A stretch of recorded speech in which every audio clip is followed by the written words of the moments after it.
Bonjour.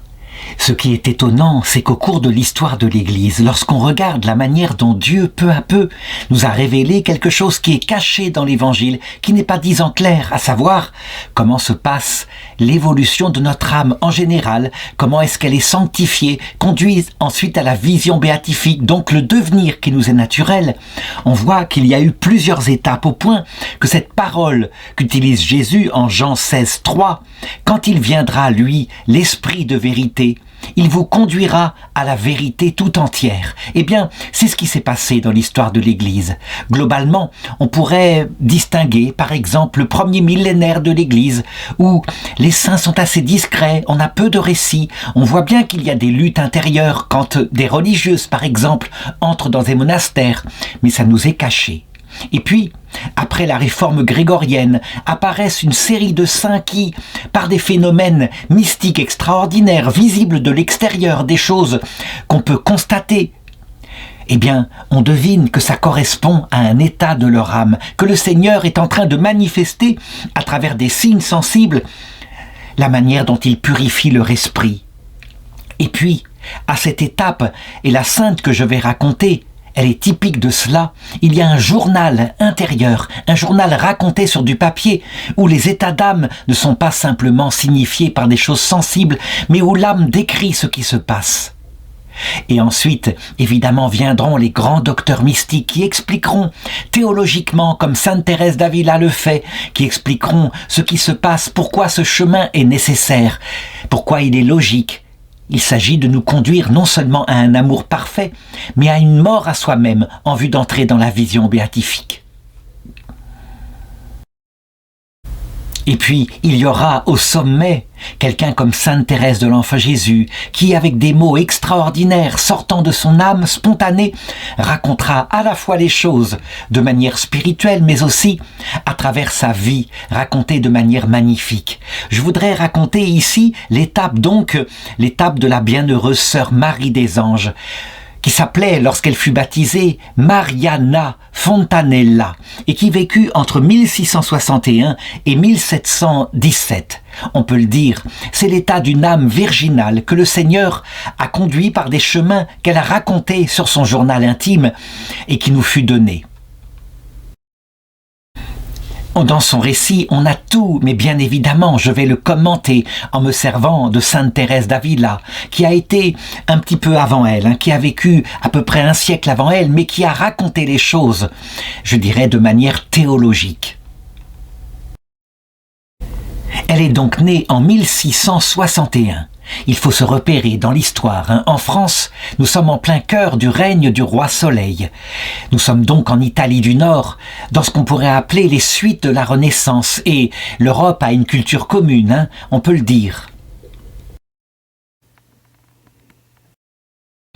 Son père et sa mère font partie du milieu noble de l'Italie du Nord, de la ville de Turin. Le comte Jean Donna Fontanella de Badistero, c'est son père, et la comtesse Maria Tanna de Sant'Anna, qui est sa mère, qui sont tous les deux d'origine donc noble et qui, en plus, lui communiquent dès son enfance la foi catholique. Ils ont eu de nombreux enfants, 3 fils et 7 filles.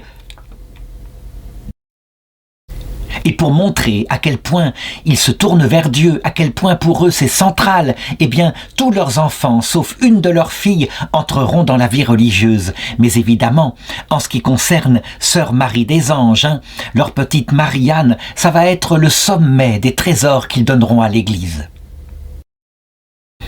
Leur famille a une solide tradition chrétienne, qu'on se souvienne d'un cousin lointain qui a vécu au siècle précédent, qui est mort en 1591 à l'âge de 23 ans. Saint Louis de Gonzague, la famille de Gonzague, c'est de la haute noblesse. Turin, à cette époque-là, c'est une ville célèbre, ne serait-ce que par la relique qu'elle conserve, le Saint-Suaire de Turin, qui est présent et qu'elle visitera parfois, qui aura une grande importance, je vais le montrer, dans sa vocation. En tout cas, en ce qui la concerne, elle est élevée dans la foi profondément et très tôt, on le constate, elle se tourne vers le Seigneur, sans doute à cause du climat familial, mais aussi à cause des servantes qui sont là autour de sa maison et qui lui racontent parfois des histoires de saints qui marquent fortement son imagination. Elle est la petite dernière de la famille, elle est tendrement aimée, tendrement gâtée, et elle est très proche de son frère, juste un peu plus âgé qu'elle. Et tous les deux, ils s'entraînent dès l'âge de 4 ans. Ils s'entraînent par exemple à construire des petits autels dans la maison et à se tourner vers Dieu. Est-ce que ça vient déjà à cette époque-là d'une vocation particulière? Je dirais que là, ça vient du climat familial, manifestement, un climat de piété. Toujours est-il que, alors qu'elle a à peu près 6 ans, voici qu'une des servantes de la maison va leur raconter des vies de saints, des vies qui l'ont beaucoup marquée, et en particulier la vie de ces moines du désert qui quittaient tout pour se consacrer à Dieu. Elle est fortement marquée par ces récits, et à un moment donné, avec son petit frère, elle décide elle-même de préparer sa fuite, de quitter la maison pour se consacrer à Dieu, de se retirer dans une forêt. Elle est toute petite, évidemment, hein. En tout cas, ils organisent leur plan. Il n'est pas question d'en parler aux parents, qui évidemment les empêcheront de faire cela. Ils récupèrent de la nourriture à la cuisine, et puis ils se couchent tout habillés, pour se réveiller en pleine nuit et pouvoir sortir de la maison. Mais bien sûr, comme elle est âgée de 6 ans simplement et que son petit frère en a 7, ils s'endorment et voici que le matin arrive et voici que la servante entre dans la maison et qu'est-ce qu'elle trouve? Eh bien, les provisions qui sont là. Et elle veut leur faire avouer. Pourquoi avez-vous mis de côté des provisions comme cela? Les parents sont mis au courant. Il faudra beaucoup de temps pour leur faire avouer quel était leur projet. C'était pas du tout une fugue, hein. C'était se consacrer à Dieu au cœur de la forêt, comme les premiers ermites. Évidemment, ils pleurent, hein. Ils ne sont pas acceptés. On les remet dans le réalisme.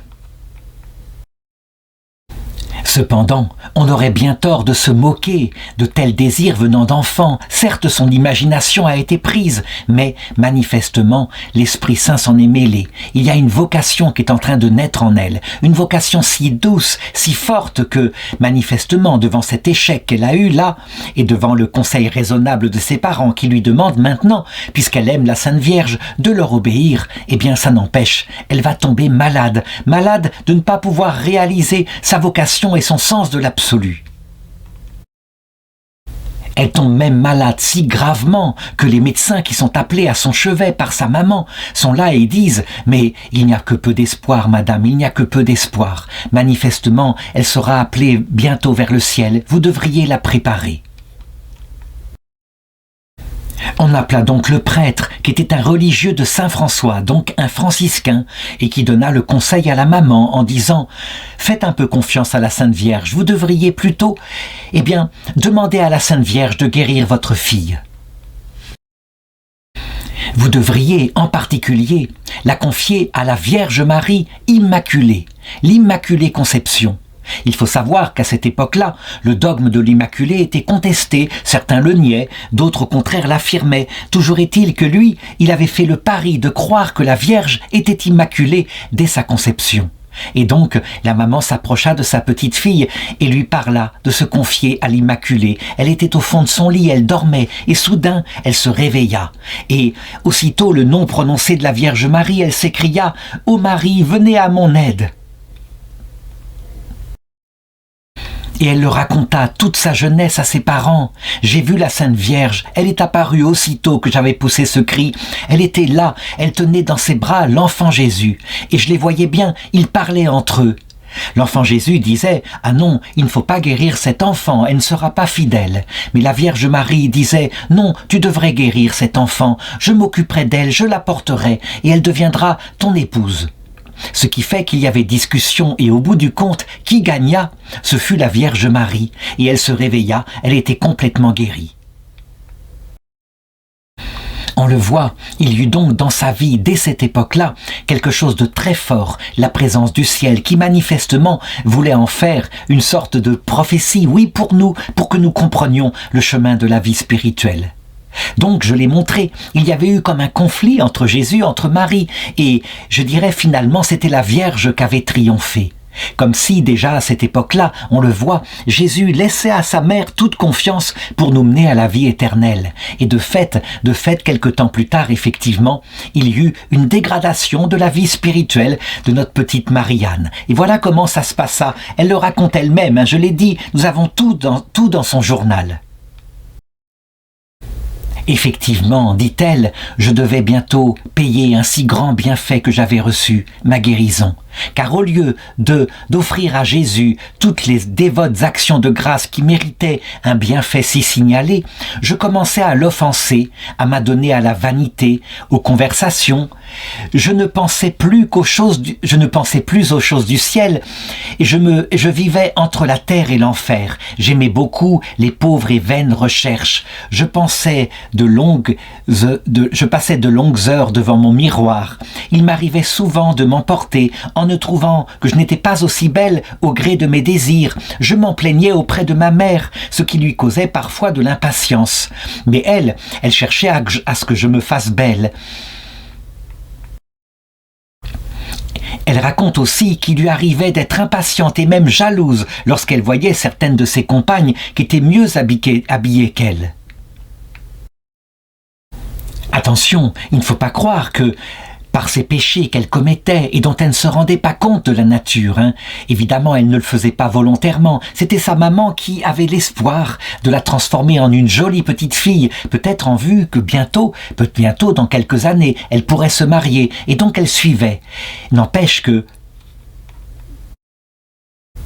elle se laissait entraîner bien involontairement dans les désirs de sa maman. Et qu'est-ce qui lui permit de se convertir? Eh bien, ce fut brutalement, alors qu'elle furetait dans la maison, elle tomba sur un crucifix. Mais un crucifix qu'elle ne connaissait pas, avec un visage si réaliste et les douleurs de Jésus si fortes qu'elle en tomba bouleversée. Elle voyait ses souffrances et elle ne put faire autrement que de saisir le crucifix, de l'emporter dans sa chambre pour le contempler.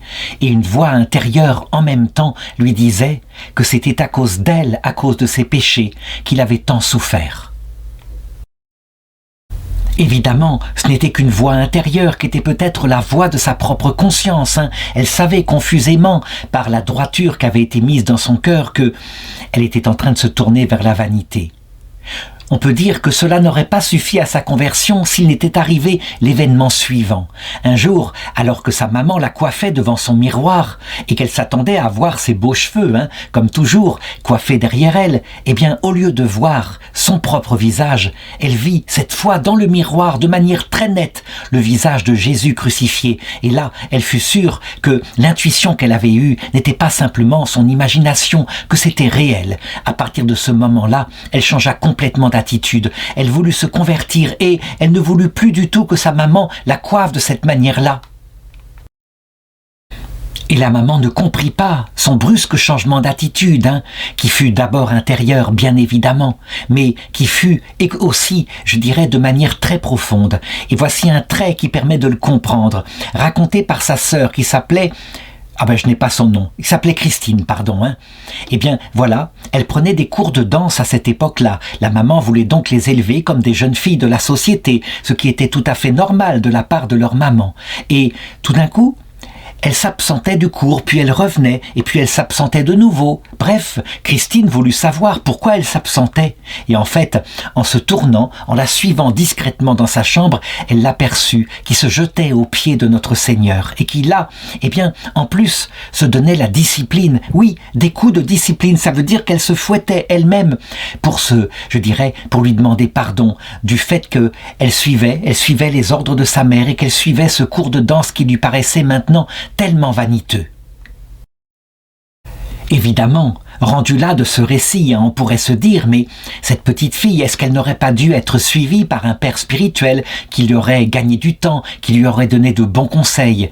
La réponse est que bien évidemment, il n'empêche que le Seigneur permet comme cela que les choses se fassent toutes seules, quelquefois avec son aide, lui directement qui conduit notre âme, parce que il a mis dans notre âme évidemment l'aspiration au bien, et puis parfois nous le faisons maladroitement. Elle évidemment, elle avait 8 ans à peine, se donnait la discipline, c'était peut-être exagéré, mais elle n'avait pas Sainte Thérèse de l'Enfant Jésus, qui, elle, nous a appris comment nous pouvons, à travers des petits gestes de la vie, sans aller jusque-là, nous tourner vers Dieu. Mais qu'il faut faire des sacrifices, que c'est évident, qu'il ne faut pas se laisser trop aller aux aspirations de son corps, sinon on tomberait facilement dans la mondanité.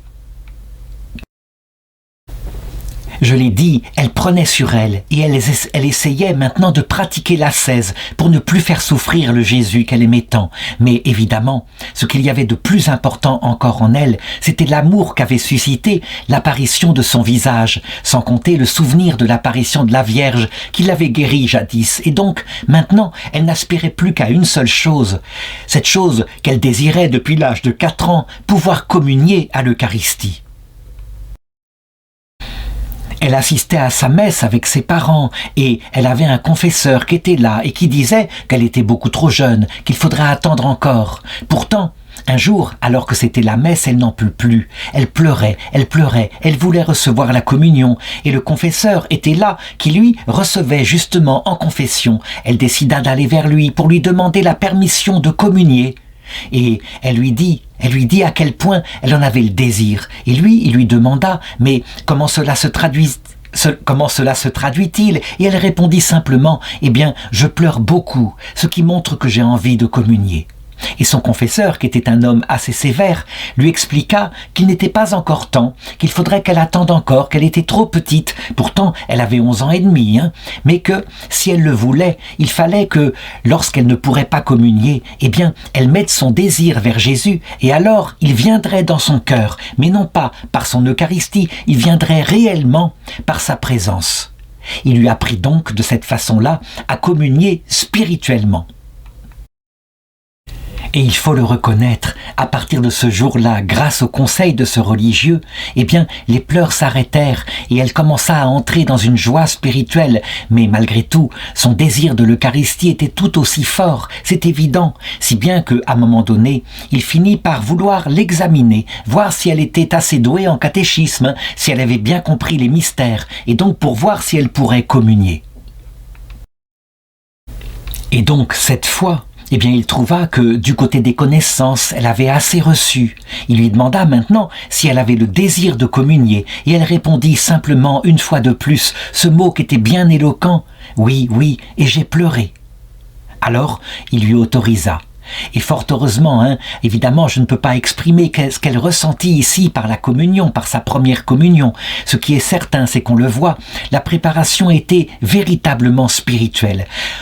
Il y avait la présence réelle de Jésus qui venait sensiblement dans son corps et donc, on peut le dire, sa communion, elle s'en souviendrait toute sa vie. Au bout d'un certain temps, ce confesseur assez sévère partit et on lui donna un autre confesseur qui, lui, comprit davantage les désirs de son âme et qui lui autorisa à communier, et c'était exceptionnel, communier plusieurs fois par semaine. Tout cela, je l'ai dit, je ne fais que le prendre dans le livre de ses mémoires, mais je pourrais l'analyser avec ce que raconte Sainte Thérèse d'Avila, en disant que, globalement ici, toute petite, elle vit déjà de la 4e demeure. Ça veut dire que la présence de Jésus n'est pas seulement, je dirais, par sa foi rationnelle, et elle se tournerait vers lui à travers des lectures et des méditations. Non. Il est venu dans son cœur, il a touché son âme et elle a soif de lui, de manière passionnelle. Elle est véritablement maintenant portée par le Saint-Esprit, un peu comme le vent qui soufflerait dans la voile de son âme et qui l'entraînerait vers des pas de géant. Du coup, portée par cet amour passionnel, comme je voudrais le montrer, eh bien, elle trouve toutes les occasions pour essayer de s'approcher de lui du mieux qu'elle le peut. Ce qui la marque le plus, ce sur quoi elle médite le plus évidemment, et ce depuis qu'elle a vu le visage douloureux de Jésus, c'est la passion du Seigneur. Et donc, à un moment donné, elle le regarde, elle médite sur le moment où il reçoit le soufflet, et elle a cette pensée intérieure qu'elle aimerait bien, comme le Seigneur, recevoir un soufflet. Eh bien, l'événement suivant va se passer, qui commence à être, je dirais, de l'ordre des phénomènes mystiques, inexplicables. Elle est à l'église, elle est en train de prier, elle est dans ses pensées, et voilà que tout d'un coup entre dans l'église un homme tout à fait spécial, un homme qu'elle ne connaît pas, un homme qui ne reparaîtra pas. Il s'agenouille à côté d'elle, et brutalement, sans raison, sans qu'elle ait fait quoi que ce soit, il lui donne un soufflet violent. Les gens sont là, scandalisés. Elle reste tout à fait calme, paisible, comme l'avait été le Seigneur. Elle se souvient de la prière qu'elle a faite quelque temps avant, et l'homme, qu'on veut rattraper, bien sûr, pour le punir, disparaît, sort de l'église. Il ne reviendra pas, on ne le reverra jamais, mais elle racontera par la suite que plusieurs fois, il lui était apparu, et qu'il prenait la forme du démon. Je dirais que ce qu'elle vécut là, qui s'appelle un phénomène mystique extraordinaire, quelque chose de très spécial, qui n'est pas habituel, nous est tout de même utile pour comprendre que, manifestement, maintenant qu'elle s'est convertie, qu'elle n'est pas tombée dans la mondanité, le démon est furieux, bien sûr, et il reçoit quelques autorisations de temps en temps, à la mesure même de ce que veut le Christ et la Vierge Marie, qui manifestement est chargée de son âme, mais quelques autorisations pour l'approcher, pour lui apporter des épreuves, et c'est ce que je vais raconter dans la suite de sa vie. Toujours est-il que maintenant, elle a 13 ans, et que voici qu'elle va faire une première expérience du couvent. Donc, elle assiste ce jour-là à une profession religieuse. Une de ses sœurs aînées, qui est entrée chez les cisterciennes, va prendre l'habit, donc chez les cisterciennes de la ville. Les cisterciennes, c'est la règle de Saint-Benoît, une règle qui est très centrée sur le travail manuel, mais aussi sur l'office récité, l'office des psaumes. Et donc, elle obtient ce jour-là, exceptionnellement de la part des sœurs, pendant la profession, pendant la prise d'habit de sa sœur, de pouvoir entrer dans la clôture des sœurs. Ça lui est autorisé. Lorsque la prise d'habit se termine, eh bien, très curieusement, elle déclare à la mère abbesse qui est là qu'elle ne sortira plus du couvent, qu'elle veut y rester, qu'elle veut être religieuse. Évidemment, stupéfaction de sa mère, qui vient déjà de donner une de ses filles, et pour elle, qui est si jeune, c'est impossible. Eh bien, il n'y a rien à faire, on ne peut pas la faire sortir de la clôture. Et comme dans la clôture, la mère n'a pas l'autorisation d'entrer, que faire? Eh bien, on va trouver finalement un arrangement. La mère abbesse, qui a l'air très intelligente, dit « Eh bien, c'est très simple, vous nous la laissez, on va la garder, mais on vous la renverra, on la garde par exemple quelques mois. » Eh bien, elle va rester 1 année chez elle, à la grande joie des religieuses, qui aiment voir cette petite fille, qui suit tous les offices, qui les suit avec une grande ferveur, qui se prête même aux exercices de la règle des cisterciennes. Au bout d'1 an, cependant, elle finit par tomber malade. Il y a quand même des assesses qui sont assez importantes. Et là, on la raisonne, on la renvoie chez sa mère, et sa mère est toute heureuse de la revoir.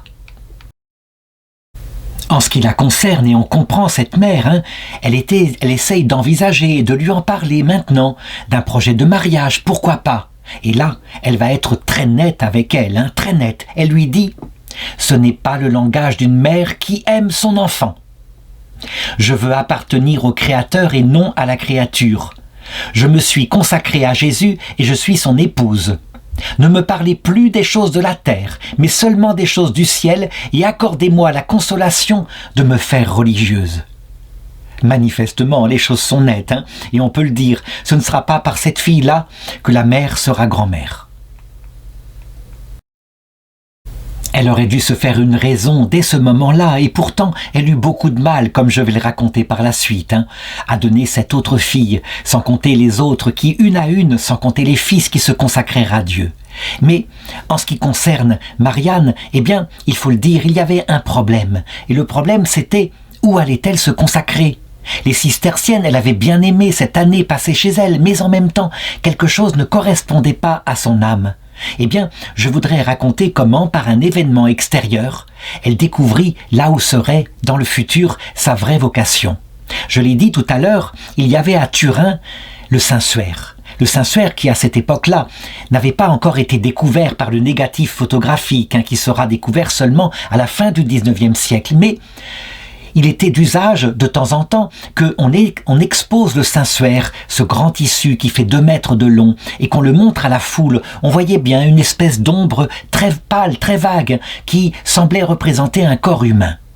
Et ce jour-là, elle vint donc pour l'exposition du Saint-Suaire à la cathédrale de Turin, et ceux qui le tenaient, ceux qui l'exposaient, ce n'était pas n'importe quel père. Ils avaient un habit marron, c'était des carmes déchaussées, de l'ordre de Sainte Thérèse d'Avila, dont j'ai déjà parlé tout à l'heure, celle qui est la grande théologienne qui a expliqué comment, les étapes se faisaient pour marcher vers Dieu.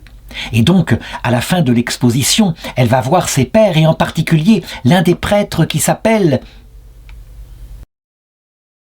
le père François Antoine. Elle se confesse à lui, et lui, simplement, il lui demande si par hasard, étant donné son amour pour le Seigneur, elle n'aurait pas envie de se consacrer à Dieu. Et là, elle lui avoue très sincèrement que oui, c'est son projet, elle est déterminée. Elle n'est pas bien vieille, hein, elle a 14 ans.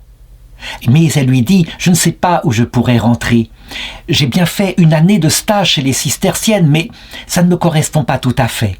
Et lui, il se met à lui parler d'un couvent de carmélites qui existe dans le secteur selon la règle de Sainte Thérèse d'Avila. Il lui explique la manière dont elles vivent, dont elles sont centrées davantage sur l'oraison du cœur, l'adoration du Saint-Sacrement, plus que sur l'office liturgique. Et là, son cœur est en feu. Elle sent que c'est exactement là, que c'est là que ça lui correspond tout à fait. Ce qui lui manquait, c'était cette prière intérieure, tout entière consacrée, plutôt que l'office extérieur qui est chanté comme ça, par les lèvres.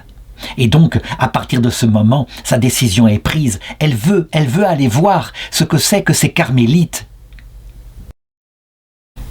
Mais, avec plein de délicatesse, elle écrit d'abord une lettre aux cisterciennes. Les cisterciennes qui, elles, espéraient son entrée bientôt, lorsque sa santé serait rétablie. Et elle leur dit, avec beaucoup d'excuses, que finalement, eh bien, malgré qu'elle les aime beaucoup, elle n'entrerait pas chez elles. Et la lettre était formulée ainsi, qu'elle ne voulait pas rentrer dans un autre couvent de cisterciennes, ce n'était pas cela, mais qu'elle avait trouvé ce qui correspondait à son cœur. Et on le voit avec une certaine maladresse, elle leur dit « Je préfère une maison qui a une observance supérieure et plus austère. » Les carmélites déchaussées, et elle signe précisément comme Sainte Thérèse d'Avila l'ordonne, « Sœur Marie, carmélite déchaussée indigne ». Évidemment, quand elle informe sa maman de son nouveau projet, on peut deviner, eh bien, le refus, les larmes, elle l'implore de revenir sur ce désir. Mais il n'y a rien à faire, manifestement, on peut le dire, en ce qui concerne la bienheureuse Marie des Anges, ce sera son nom au Carmel. Son désir est plus fort que tout. Rien ne pourra plus l'arrêter, manifestement, et sa maman s'en rend bien compte. Et donc, le 19 novembre 1676, elle est âgée de 15 ans et 8 mois. Elle fait ses premiers pas, elle entre au Carmel déchaussé. C'est assez étonnant, quand on regarde les coïncidences, puisque le 3 juin de l'année précédente, eh bien, en France, une certaine mademoiselle de la Vallière, qui avait été pendant longtemps la maîtresse du roi Louis XIV, entrait elle-même au Carmel et devenait sœur Louise de la Miséricorde. Et elle prononçait ses vœux chez les carmélites du Faubourg Saint-Jacques à Paris. C'est ainsi que, on le voit, il y eut, eh bien, cette femme qui était une courtisane et qui s'était convertie comme Marie-Madeleine. Et puis, 1 an plus tard, il y eut cette Vierge-là, toute pure, toute limpide, qui se donna à Dieu de la même façon. Qui fut la plus grande au ciel? Eh bien, je dirais, c'est le secret de Dieu. Nous ne le verrons que lorsque nous entrerons dans la vision béatifique. Ce qui est certain, c'est que la plus grande sera celle qui se sera faite la plus petite, entre le chemin de Marie-Madeleine et le chemin de la Vierge Marie que nous allons décrire ici. Parce que je voudrais rentrer maintenant dans le chemin de la perfection que le Seigneur, avec la Vierge Marie, va lui faire parcourir.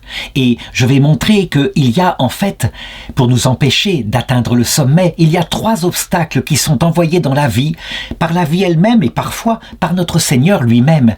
Le premier obstacle, ce sont les créatures humaines. Eh bien, là, dès le départ, ça commence. Je dirais, pour son désir d'entrer, alors qu'elle a à peine dépassé 15 ans, ce seront les larmes de sa mère qui va tout faire pour la retenir. Il faut savoir que pour rentrer au Carmel à cette époque-là, surtout quand on est d'une famille qui a une certaine richesse, il faut payer une dot. C'est quelque chose qui est donné un peu comme on donnerait pour le mariage de sa fille. Eh bien, la mère, pour ne pas que sa fille entre, va se montrer radine en disant au supérieur, à la supérieure du couvent, la mère prieure, qu'elle donnera une toute petite somme, mais rien n'y fait. Malgré cela, elle est acceptée. La deuxième épreuve, eh bien, ce sont nos pulsions, celles qui sont à l'intérieur de nous. Et, je l'ai dit, sa conversion, toute la joie qu'elle avait eue durant son enfance où Jésus la comblait de grâce intérieure. C'était un peu comme les fiançailles et un peu comme dans le mariage, hein, on le sait. Les premiers mois dans les fiançailles sont merveilleux, la passion est toujours là, les choses sont absolument parfaites. Et lorsqu'arrive la vie commune, très souvent, on passe par une espèce de nuit intérieure, une nuit des sensations, et en particulier les jeunes femmes. Eh bien elles, ça va être exactement pareil. À peine a-t-elle franchi les portes du couvent, à peine a-t-elle pris l'habit religieux, a-t-elle pris son nom de religion, Sœur Marie des Anges, que le Seigneur va se retirer de son âme. Elle qui, jusqu'ici, aimait tellement se retirer dans l'oraison, elle se trouve comme une bûche présente pendant les heures d'oraison. Elle ne sent plus rien, le Seigneur se cache à son âme. Cette épreuve, nous en avons le nom grâce à saint Jean de la Croix. C'est la nuit des sens, tout simplement. La nuit des sens, phénomène naturel, hein, mais qui quelquefois n'arrive pas aussi brutalement que c'est arrivé pour elle. Sans doute parce que le Seigneur, justement, savait qu'il pouvait compter sur sa fidélité. Et on la voit qui prie, elle l'écrit dans son journal. « Ô mon amour, dit-elle à Jésus, ouvrez donc à votre épouse maintenant qu'elle a tout laissé pour vous être agréable. Ouvrez donc les trésors de votre cœur. Vous voyez combien il m'en coûte de laisser ma mère, et vous voyez comment je suis comme une bûche à l'oraison. Acceptez pour votre fille, acceptez de la combler de votre présence. » La plus grande erreur, dit-elle par la suite, qu'elle a faite à cette époque-là, et c'est merveilleux qu'elle ait fait ces erreurs-là, puisque ça nous permet de comprendre qu'il ne faut pas les faire, eh bien, c'est de garder le secret de cette sécheresse qu'elle a dans son âme, de la garder au fond d'elle-même. Elle n'en parle pas à la mère prieure, ni même à sa maîtresse des novices, qu'aurait pu, bien sûr, l'éclairer. Elles sont au courant, elles ont lu les livres de Sainte Thérèse d'Avila. Mais non, elle garde ça pour elle, ce qui fait que l'épreuve se transforme bientôt en angoisse. Elle se demande si elle a choisi finalement la bonne vocation. Et elle le regrettera beaucoup plus tard, elle le dit, il faut s'ouvrir de ces difficultés-là à sa maîtresse des novices, parce que lorsqu'elle dit simplement en quelques minutes que c'est une épreuve normale, une épreuve que doivent vivre toutes les sœurs, afin de ne pas aimer Jésus à cause du plaisir qu'il donne, mais d'apprendre à l'aimer pour lui-même, alors tout d'un coup, au moins, disparaît l'angoisse, le doute sur sa propre vocation. Évidemment, quand on garde un tel secret et qu'on commence à douter de sa propre vocation, c'est une épreuve terrible, la même épreuve que pourrait connaître une fiancée qui vient d'épouser son bien-aimé et qui se trouve maintenant à la maison, un peu dans l'ennui, dans le quotidien, et qui se dit que ce sera une vie entière. On sait comment dans les premières années du mariage, il y a beaucoup de divorces. Elle tombe malade. Elle se demande si elle ne va pas quitter le Carmel. La maladie s'aggrave en elle, mais les sœurs qui sont là, qui se rendent compte, qui la voient bien maigrir, eh bien, elles gardent tout à fait confiance. Et au contraire, elles se disent, puisqu'elle est malade comme ça, il faut faire intervenir le ciel. Il n'y a pas d'autre solution. Il y avait un sanctuaire dédié à Notre-Dame du côté de la ville de Nice, donc de l'autre côté de la frontière. Hein. Un sanctuaire appelé Notre-Dame de Laghetto. Et la veille de la fête de Saint-Ange étant un moine du Carmel, hein, très célèbre dans cet ordre-là, eh bien on décida de prendre de l'huile qui était devant la lampe de ce saint, et d'en faire des onctions à la petite religieuse, hein, Sœur Marie des Anges. Et instantanément, pendant la nuit, elle le vit, il lui apparut en rêve, et quand elle se réveilla le matin, elle était complètement guérie. Que conclure de cet événement? Eh bien, que la nuit des sens, hein, une fois qu'on en a expliqué la raison, et là, les sœurs ne lui ont pas expliqué, mais devant leur sourire, leur joie, leur façon de prendre son angoisse de manière superficielle, eh bien, finalement, elle s'est rassurée, elle s'est dit que c'était peut-être normal, et du coup, comme une partie des douleurs, la partie spirituelle a disparu, elle retrouve aussitôt sa santé. Donc, les épreuves intérieures semblent s'être allégées. Eh bien, le Seigneur va permettre qu'une dernière fois, une dernière épreuve venant de sa propre maman va venir. Elle est là, elle la reçoit au parloir, il y a en présence la maîtresse des novices qui assiste à l'entretien. La mère va faire des réflexions désagréables, y compris sur les sœurs, au point de jeter un peu la honte sur sa fille.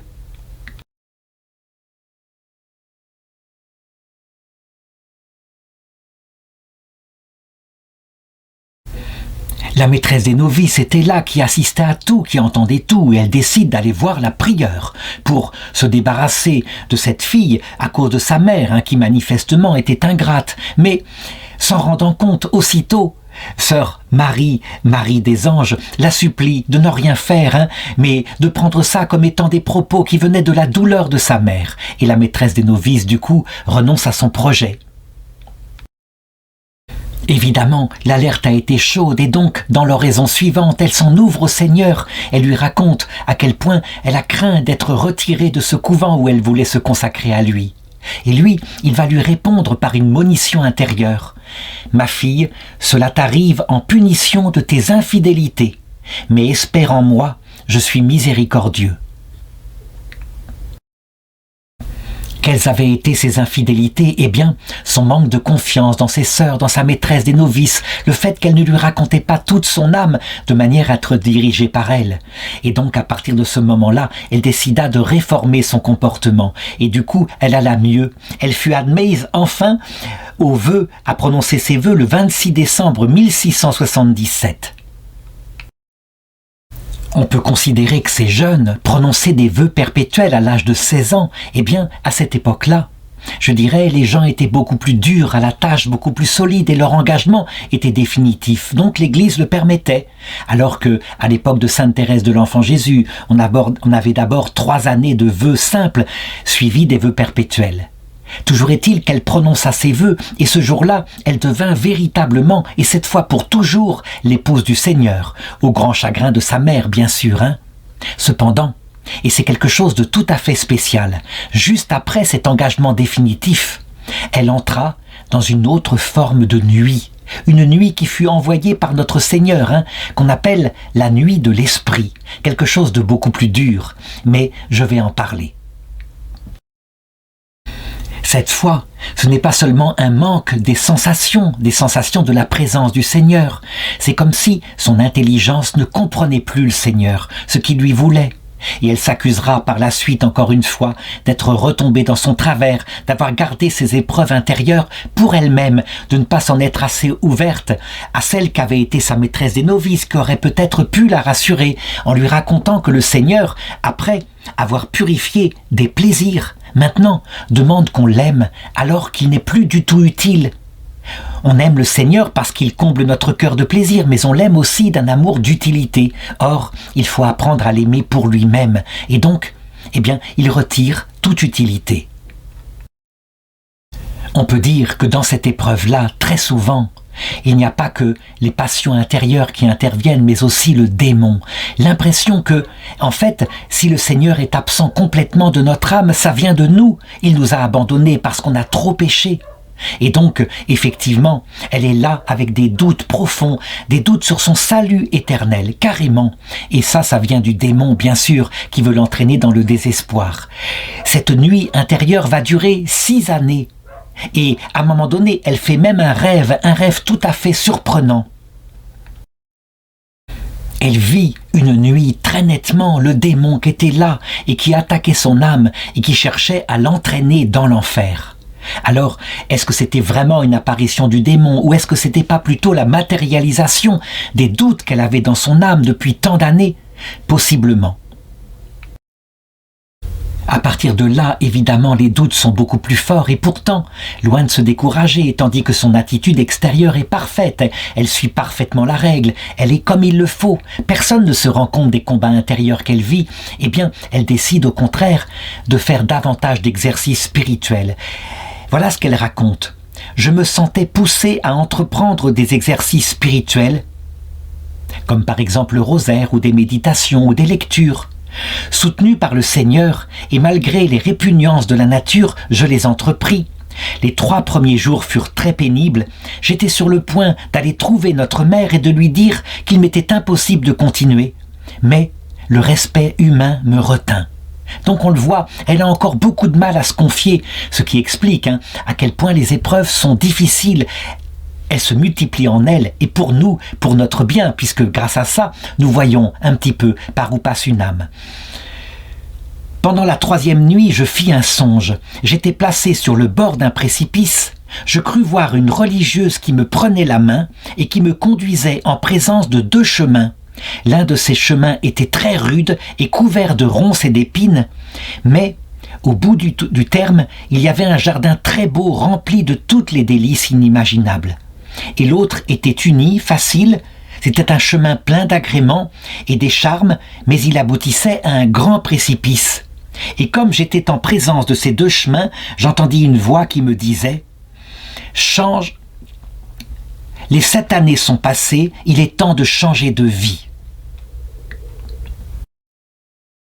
Les 7 années sont passées, il est temps de changer de vie. Elle se réveille, elle se dit « C'est étrange, est-ce que c'est un songe qui vient de mon imagination ?» Et donc elle se dit « S'il vient de Dieu, eh bien rendormons-nous, je verrai, peut-être va-t-il revenir, et alors je saurai s'il vient de Dieu. » Elle s'endort et elle fait de nouveau le même songe avec cette voix qui cette fois continue et qui dit « Les 7 années sont passées, il est temps de changer de vie, entre ces 2 chemins, choisis celui que tu préfères. »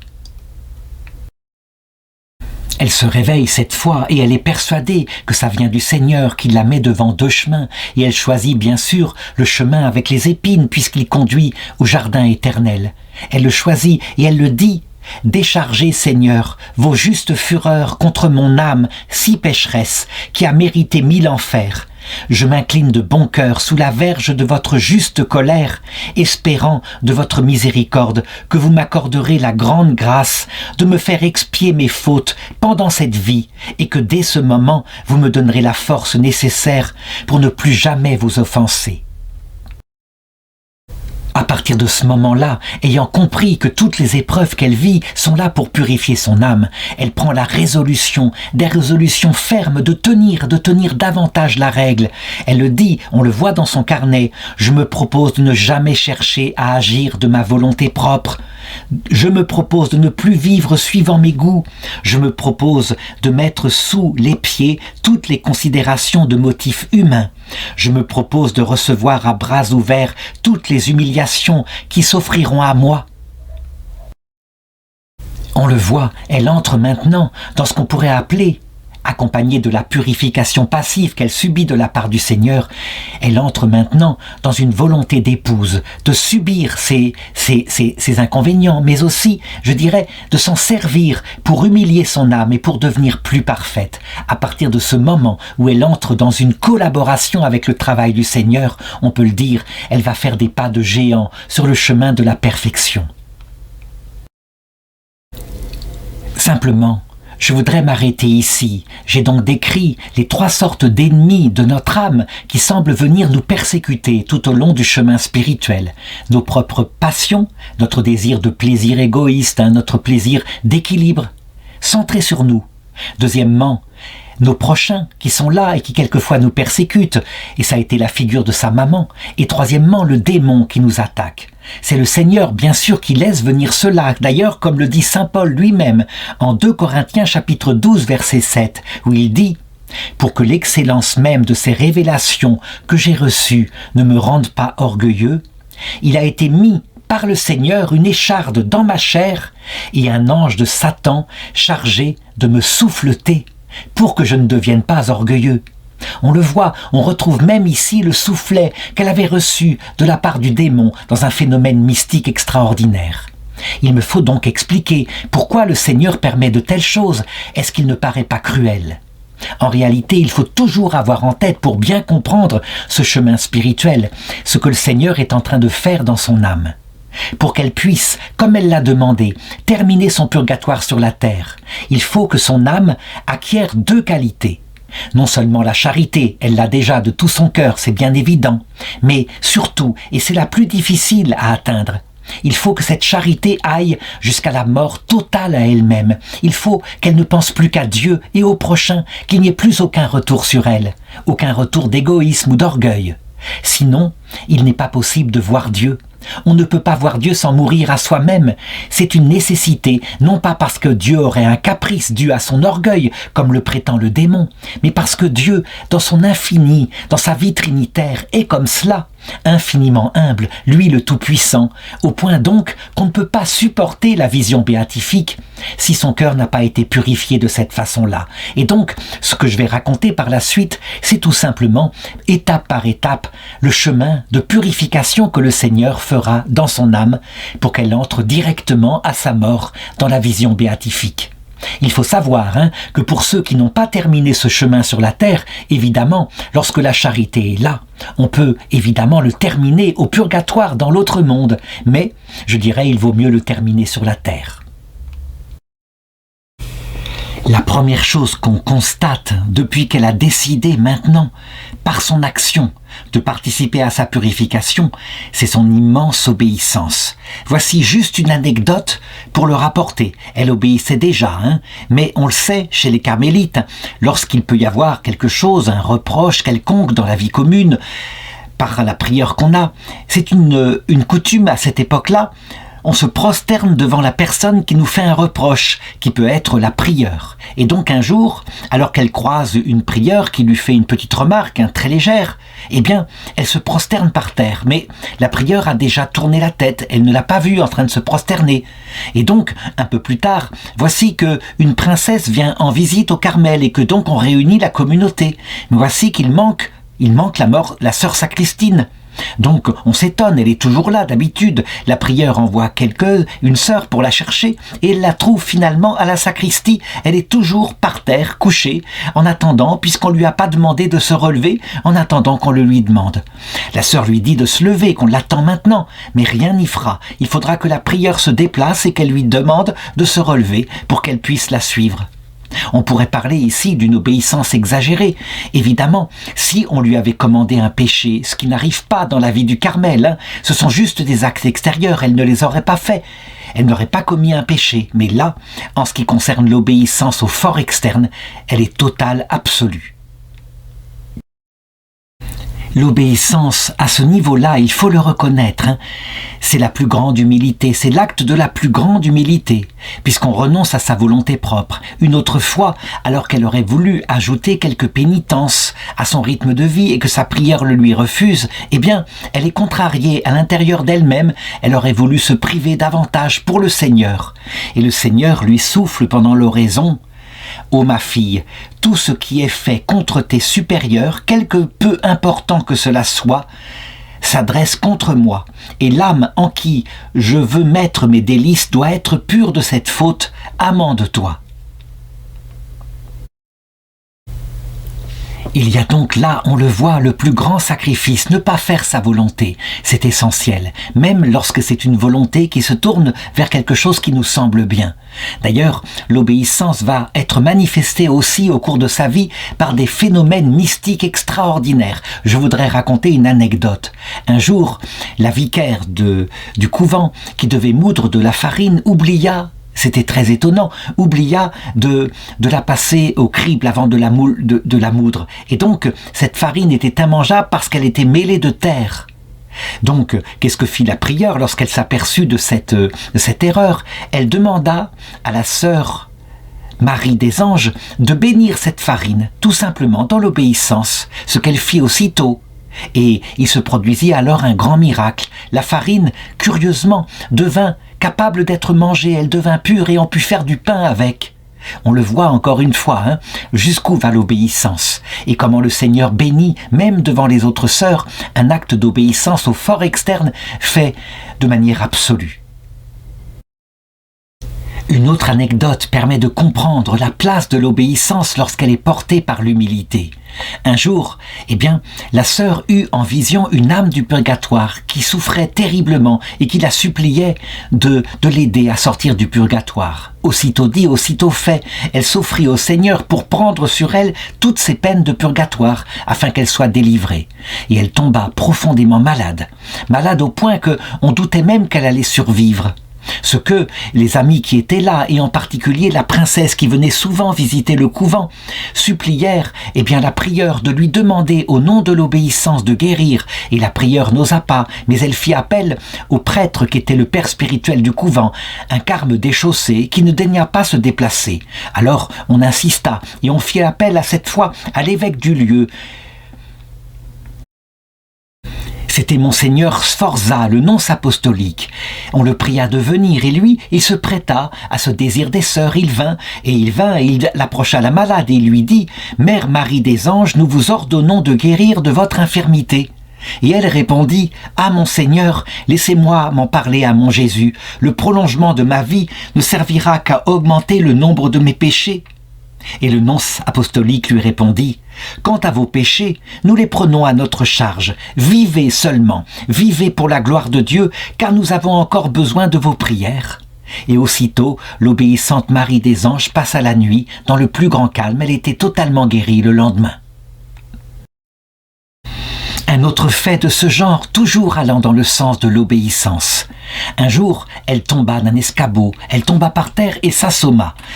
On pensait une fois de plus qu'elle allait mourir, et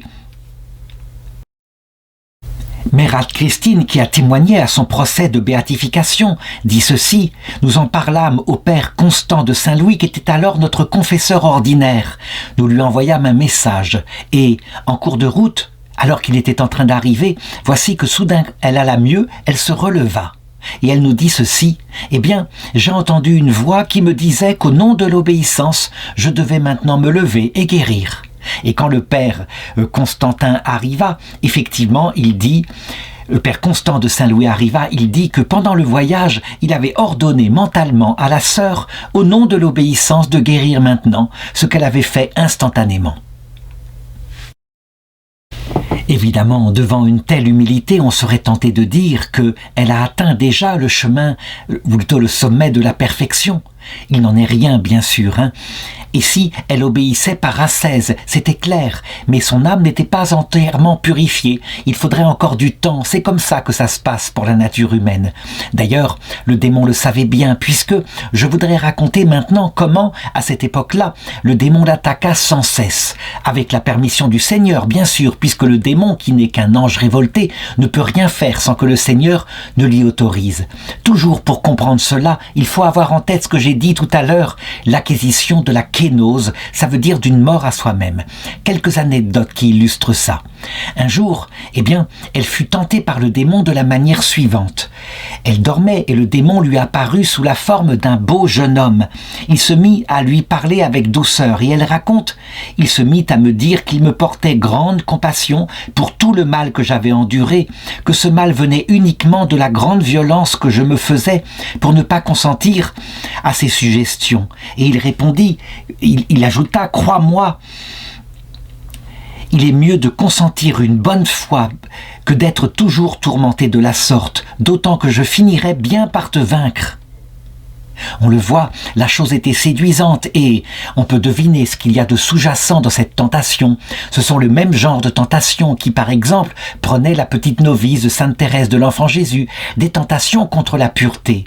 Se rendant compte immédiatement que c'était la tentation du démon, aussitôt elle repoussa l'idée et elle lui dit: « Va-t'en, Satan, non seulement je donnerai une vie, mais j'en donnerai 1000 plutôt que de t'écouter. » Et le démon partit en hurlant.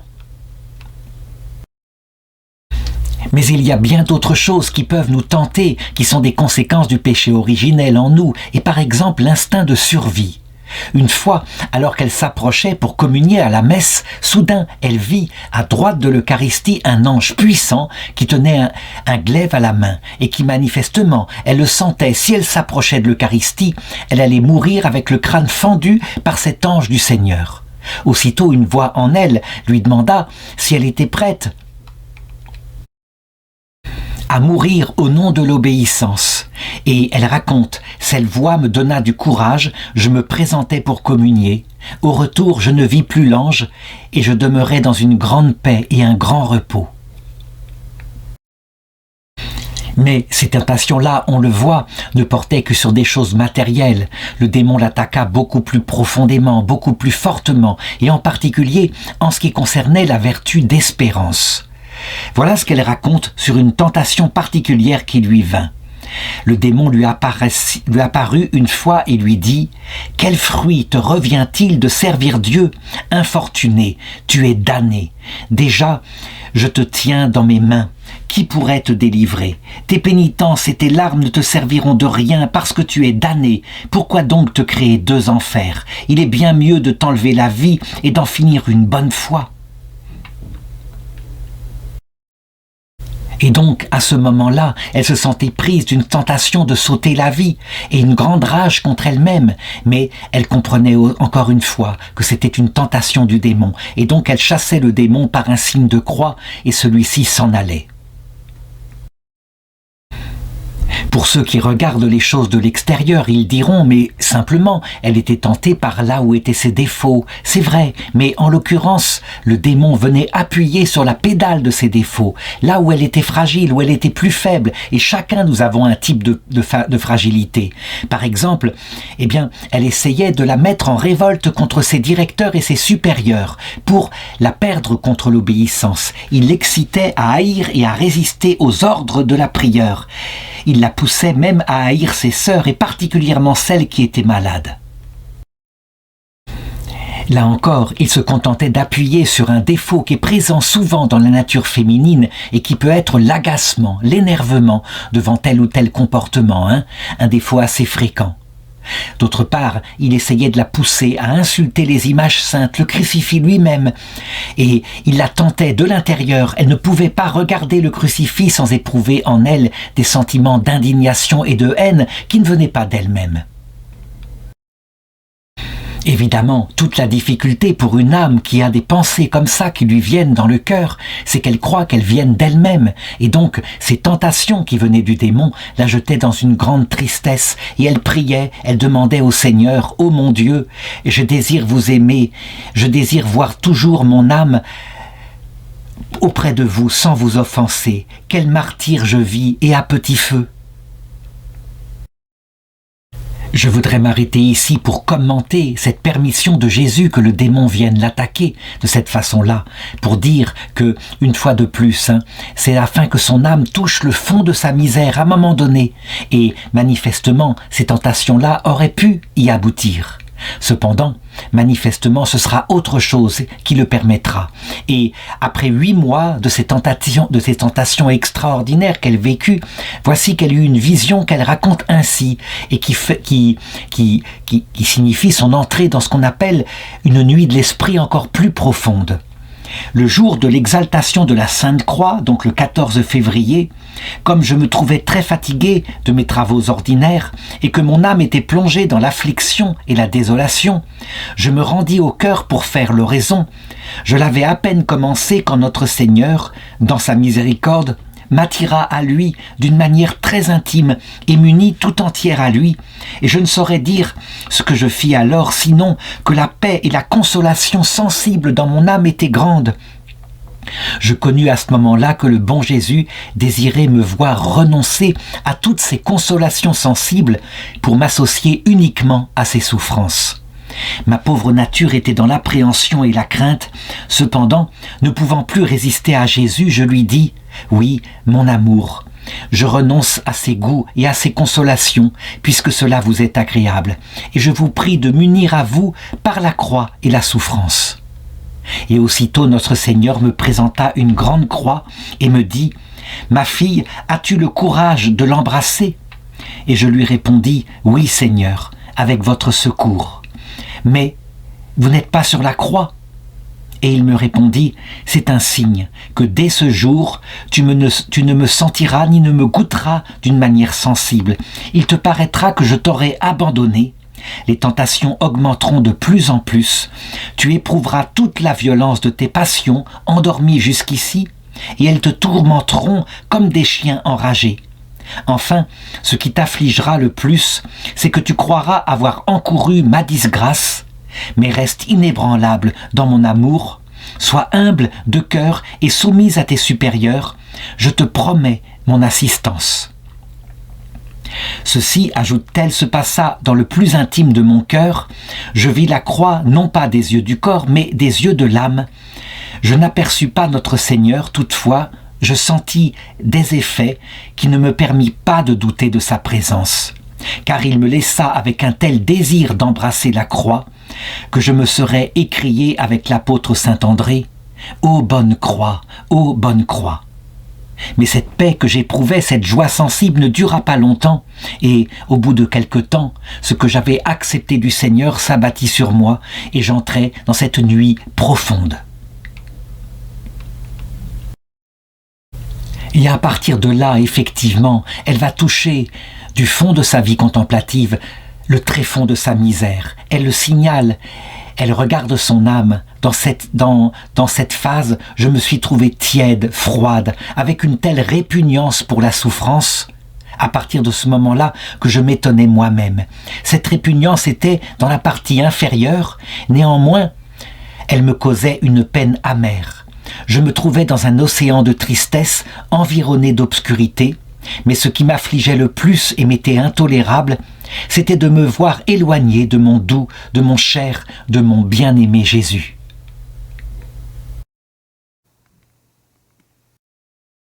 Elle est dans la nuit la plus totale, la nuit de l'esprit, mais cette fois qui va durer. Elle le crie, mes orages intérieurs sont de plus en plus terribles. Ma vie est une agonie mortelle causée par la crainte continuelle où je suis d'offenser Dieu. Et d'autre part, je me sens entraîné à une haine, à une colère, à une indignation, à une rage si brutale qu'il me semble, en toute vérité, être plutôt un démon qu'une créature de ce monde. Lorsque je me trouve dans ces angoisses, il me paraît qu'il ne me reste plus qu'à me jeter en enfer. On a ce témoignage d'un de ses supérieurs de l'ordre du Carmel, qui lui demanda un jour de parler, de lui décrire la nuit profonde qu'elle vivait. Eh bien, elle ne trouva pas d'autre façon de la décrire que ce passage du psaume 68. « Sauvez-moi, Seigneur, car les eaux sont entrées jusque dans mon âme. Je suis enfoncé dans un bourbier profond où je ne trouve pas de consistance. Je suis descendu dans les abîmes de la mer et la tempête m'a submergé. » Il faut bien comprendre que dans une telle souffrance, lorsqu'on touche ainsi le fond du gouffre, au point d'avoir envie de mourir, c'est comme cela, on peut dire, son âme est complètement brisée. Il n'y a plus ensuite, un reste de vanité. Comment cela pourrait-il être possible lorsqu'on a connu un tel désespoir? C'est à l'image de la souffrance ultime que le Christ a vécue et qui est décrite dans l'Épître aux Hébreux, chapitre 5, verset 7, où il est montré que le Christ lui-même, parce qu'il a souffert cette nuit de l'esprit, a appris. Il n'était pas le même avant et après sa passion. C'est lui, Jésus, qui au jour de sa chair, ayant présenté avec une violente clameur et des larmes et des implorations et des supplications à celui qui pouvait le sauver de la mort, et ayant été exaucé en raison de sa piété, tout fils qu'il était, apprit de ce qu'il souffrit, l'obéissance. On peut bien deviner que pour sœur Marie des Anges, lorsqu'elle passe par cette nuit de l'esprit, elle n'est plus la même après. Les docteurs en théologie mystique ont dit que cette nuit de l'esprit avait 3 effets, dont le premier, le plus évident, est évidemment que, après, on ne peut plus désirer quoi que ce soit pour soi, on a touché sa propre mort. Mais le second, évidemment, c'est qu'on participe aux souffrances du Christ, d'où cette croix qui lui est apparue, où le Christ n'était pas fixé, et qui manifestement indique qu'elle doit y être fixée elle-même à la place du Christ. Et puis, en 3e lieu, il y a l'aide aux âmes du purgatoire, soit le purgatoire de la terre, soit le purgatoire de l'autre monde. Manifestement, elle porte des âmes du purgatoire. Comme le disait la Sainte Vierge, il y a beaucoup d'âmes qui vont au purgatoire, elle le disait à Fatima, parce qu'il n'y a personne pour prier pour elles. Eh bien, elle délivre des âmes du purgatoire, elle en délivre forcément des milliers, tant elle s'offre généreusement. Je sais que certains diront et rectifieront en disant « La Sainte Vierge parlait de l'enfer, pas du purgatoire ». Mais en réalité, il faut bien comprendre, quand on est au fond du purgatoire, elle le vit, c'est comme si elle était en enfer. La seule différence, évidemment, c'est que son âme est toute tendue vers Dieu, à la différence du vrai enfer où il n'y a plus rien à faire, où les âmes volontairement sont en haine de Dieu. Mais là, elles ne veulent pas changer, c'est tout à fait autre chose. Cette souffrance va être si terrible que son comportement va changer complètement. Et je dirais même par rapport à ces novices qu'on lui confiera à cette époque-là, où elle deviendra maîtresse des novices. On la voyait avec une humilité totale. Elle était compatissante envers les novices et, quelquefois, lorsqu'elle les rencontrait, on la voyait qui se prosternait aux pieds de ces novices, leur embrassait les pieds et elle les suppliait. Elle les suppliait de leur confier toutes les doutes de leur âme, qu'elle les aiderait du mieux qu'elle pourrait, et lorsqu'elle le faisait, elle était pleine de compassion, pleine de miséricorde, jamais en elle une seule condamnation, une seule dureté. Elle était devenue miséricordieuse, ayant touché sa propre misère. Du coup, quand elle leur donnait des conseils et que ces conseils étaient peut-être mal reçus par la novice qui en avait été quelque peu blessée, eh bien, elle s'en rendait compte et elle retournait la voir pour s'excuser encore du ton qu'elle avait utilisé, qui n'était pas un ton totalement miséricordieux. Et de cette façon-là, évidemment, en prenant les agneaux qui lui étaient confiés avec beaucoup de douceur, elle leur donnait un zèle pour faire des efforts pour s'avancer eux-mêmes dans la voie de la perfection.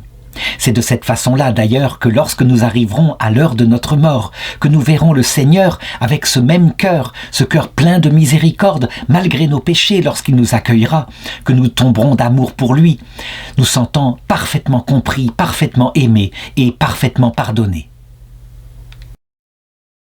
C'est ce que dit le texte de l'Épître aux Hébreux, juste après, que je n'ai pas encore cité au verset 9 du chapitre 5.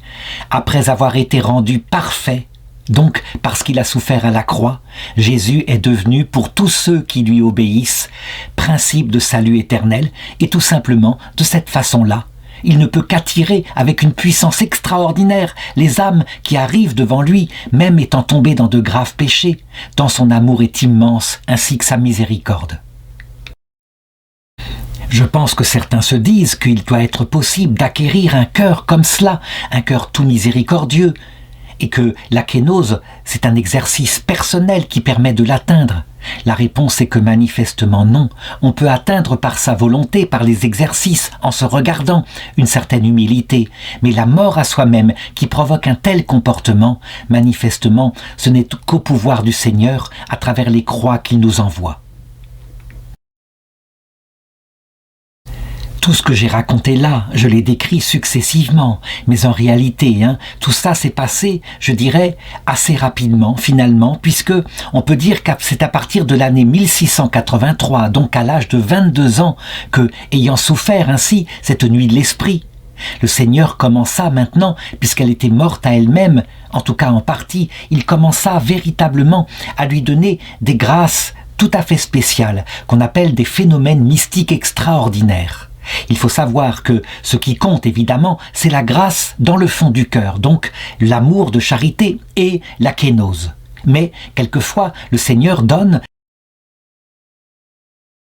des grâces extérieures, c'est-à-dire des signes visibles qui sont constatables par les sœurs qui l'entourent et qui manifestent de manière sensible ce qui se passe dans son âme. Il y a aussi ce qu'on appelle des charismes qui là ont un autre but. Le but c'est évidemment d'aider les autres à progresser vers la vie éternelle. Donc c'est un but apostolique. Souvent, les trois choses sont en rapport. Lorsque l'âme est totalement donnée à Dieu, qu'elle ne risque plus de s'enorgueillir, alors le Seigneur peut véritablement donner ces choses-là sans que nous risquions de nous perdre nous-mêmes. La manifestation extérieure vise à ce que les autres voient ce qui est important pour obtenir la sainteté. Quant au charisme, eh bien, ils sont là parce que la charité à l'égard de Dieu ne saurait exister sans la charité à l'égard du prochain. Et donc, regardons d'abord ce qui nous manifeste l'union intime, l'union qui n'arrive qu'à la 7e demeure, telle que l'a décrit sainte Thérèse d'Avila, qui se produisit lorsque son âme fut entièrement morte à elle-même. Voilà ce qu'elle raconte. « Quand j'eus communié, mon âme éprouva une telle union avec Dieu que j'eus l'intelligence parfaite de ces mots de saint Paul. Je vis, mais non, ce n'est pas moi qui vis, c'est Dieu qui vit en moi. Ô Dieu de mon âme, qui me donnera de pouvoir révéler les miséricordes que je reçus alors de votre infinie bonté. Mais je ne puis m'expliquer.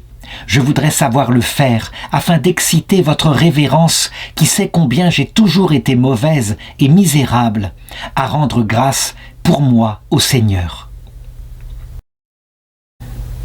Pourquoi ces grâces-là peuvent-elles être données sans exception, sans limite, lorsqu'on est totalement uni à Dieu?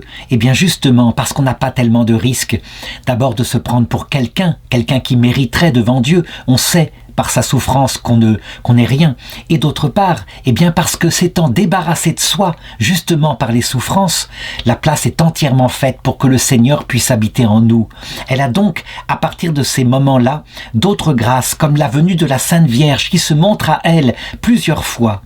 Elle raconte: le jour de l'Assomption, comme je m'approchais pour communier, je me sentis tout à coup rempli d'une telle suavité qu'il me semblait être au ciel en corps et en âme. La Sainte Vierge m'apparut à ce moment, elle était si belle, si resplendissante que je ne pouvais la regarder, tout son éclat m'éblouissait. Elle tenait dans ses mains une robe blanche, mais d'une blancheur bien différente de celle qu'on voit sur la terre.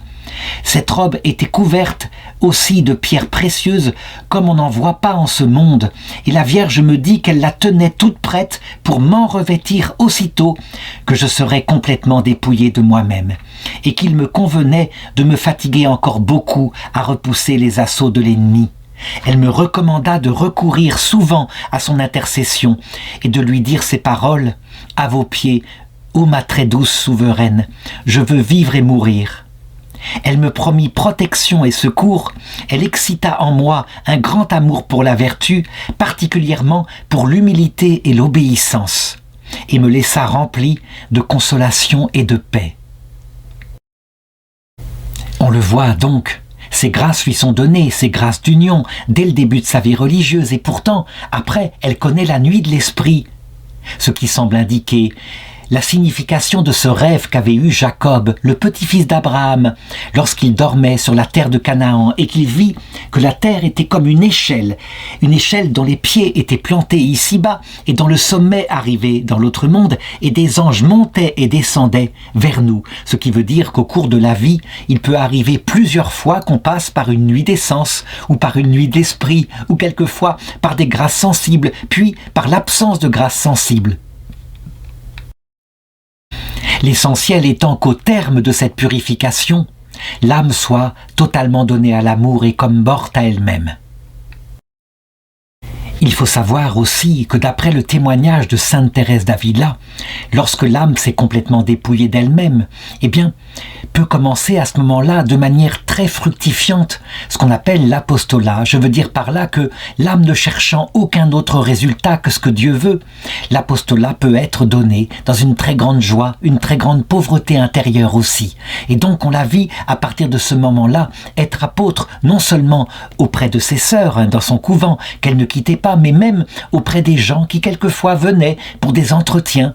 Et lorsqu'on voyait une sœur qui quelquefois était paisible, eh bien marchait dans le couvent avec un air particulièrement grave, on pouvait être à peu près sûr qu'elle venait d'avoir un entretien avec Mère Marie des Anges.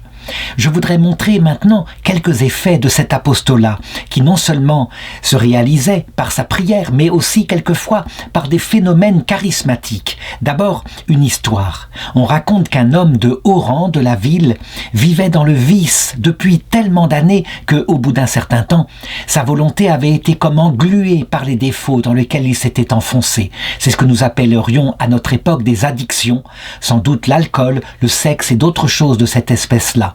Toujours est-il qu'on le confia à sa prière et elle décida véritablement de supplier Dieu de l'aider pour qu'il puisse se convertir malgré qu'il n'ait plus aucune volonté. Elle pria et se sacrifia tant que des grâces furent envoyées à cet homme, on ne sait pas lesquelles, peut-être même une apparition de la Vierge Marie. Toujours est-il que, brutalement, tout d'un coup, il se convertit, et non seulement il se convertit, mais il sortit de ses vices, et il se comporta à partir d'un certain moment d'une manière extrêmement pieuse. Autre effet de cette union à Dieu, un effet tout à fait étonnant que je voudrais raconter par l'histoire suivante. Une fois, alors qu'elle était en oraison, voici que le Seigneur lui apparut. C'était au moment où il était devant Pilate, lorsque Pilate le présentait au peuple en disant « Voici l'homme ». Et Jésus la regardait et il lui disait « Oui, ma fille, aime-moi de toute ton âme, pour toi et pour tous ces pécheurs qui m'offensent, vois comme ils me traitent. » Et elle eut l'impression qu'elle pouvait véritablement aider Jésus, le soulager. et donc elle offrit encore avec plus de ferveur toutes les souffrances qu'elle vivait, afin qu'il souffre un peu moins de ce qu'il souffrait. Ça, c'est un mystère tout à fait étonnant qui montre à quel point nous pouvons, nous qui vivons 2000 ans après Jésus-Christ, eh bien tout de même influencer ce qu'il a vécu au jour de sa croix. Non pas que nous soyons là, mais parce que lui qui est Dieu nous voit tel que nous sommes dans le futur, nous voit, et du coup il peut souffrir un peu moins. Nous l'aidons à porter sa croix. C'est un effet tout à fait étonnant, mais un effet réel. Un troisième effet, je l'ai dit, pour les âmes du purgatoire et, en premier lieu, le purgatoire de la terre. Et voici encore une anecdote qui montre à quel point la prière des religieux, celle qui se sacrifie ainsi, mais quelquefois ce sont des laïcs, peut avoir des effets très concrets sur la terre. Nous étions à une période au XVIIIe siècle où il y avait des guerres provoquées par les Turcs qui assiégeaient à cette époque-là la ville de Corfou et qui voulaient s'en emparer. Eh bien, elle entendit parler de ce malheur et elle commença à offrir ses sacrifices de telle manière que les armes chrétiennes, les chrétiens qui se défendaient dans la ville de Corfou, ne soient pas complètement submergés par les musulmans. Eh bien, le Seigneur lui apparut de cette façon-là.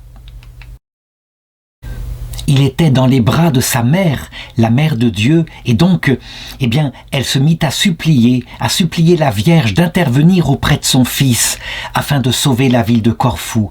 Et Marie intervint donc auprès de son fils, et le divin enfant, après avoir témoigné combien les péchés des chrétiens l'irritaient, finit par agréer la supplication de sa mère, et la ville de Corfou fut sauvée.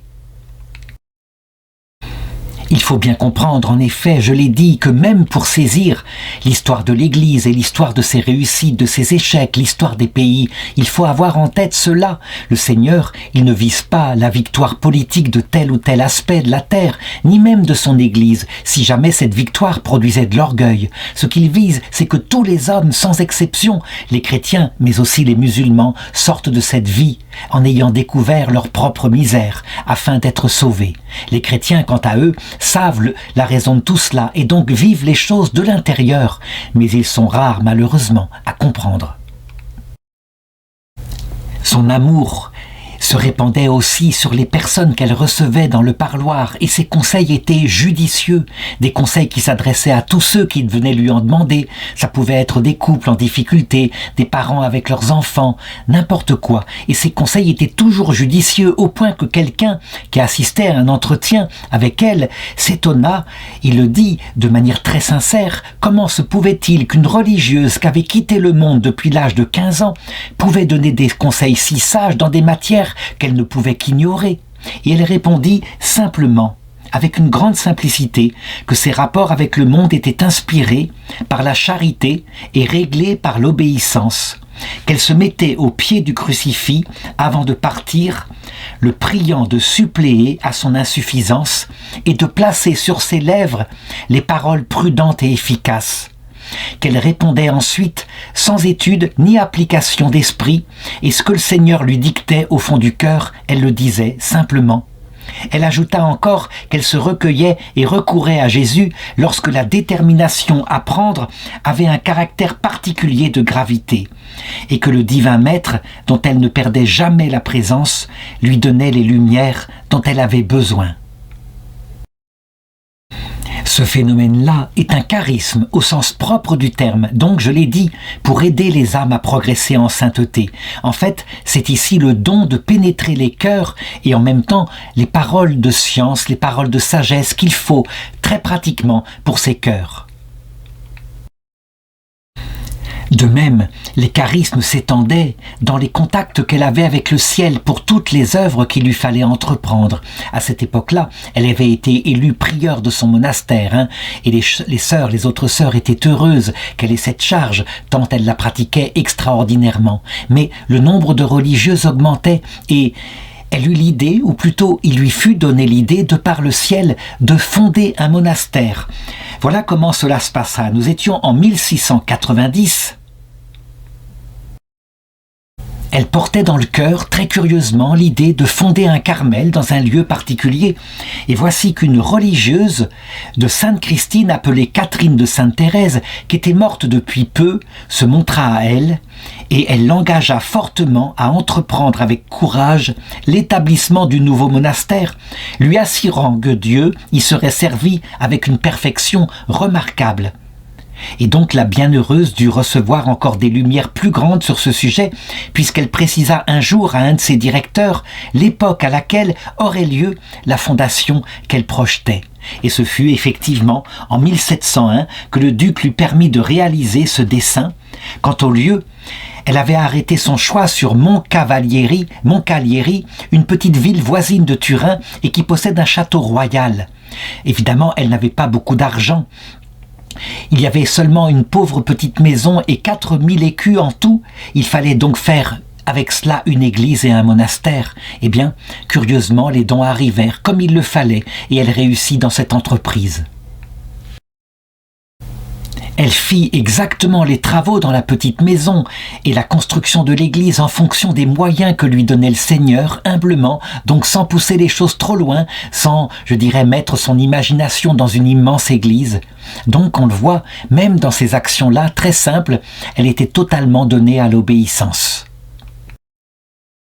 Sa charité ne s'étendait pas seulement au purgatoire de la terre, mais aussi au purgatoire de l'autre monde. Et voici quelques anecdotes qui montrent à quel point l'apostolat peut être universel, courant à toutes les extrémités de ce monde, y compris le monde invisible. Une fois, ce fut une sœur de son monastère qui était près de passer dans l'autre monde et qui allait mourir, mais qui, étant dans la dernière agonie, fut pris de tentations terribles, venant du démon manifestement, qui lui présentait qu'elle avait toute sa vie été tiède, qu'elle n'avait travaillé que pour elle-même et que son âme était très certainement damnée. Eh bien, elle était ainsi, la sœur infirmière s'occupait d'elle. Mère Marie des Anges, qui était prieure à cette époque-là, pendant la nuit, passa dans sa chambre et vint la voir et lui tint un discours profondément plein d'espérance, en lui indiquant à quel point, au contraire, elle avait servi, peut-être en de petites choses, mais elle avait vraiment servi, et elle la consola par des paroles de ce genre. La sœur fut complètement rassérénée, pacifiée par les paroles de sa mère prieure, mais encore, elle était là effrayée à l'idée que sans doute elle aurait à faire beaucoup de purgatoire à cause des défauts qu'elle connaissait bien en elle. Ce à quoi Mère Marie des Anges lui répondit qu'elle irait très peu au purgatoire, qu'il suffisait qu'elle arrive devant le Seigneur avec beaucoup d'humilité. Quant à la quantité de purgatoire qu'elle aurait à faire, eh bien, elle s'engageait elle-même à en prendre la moitié.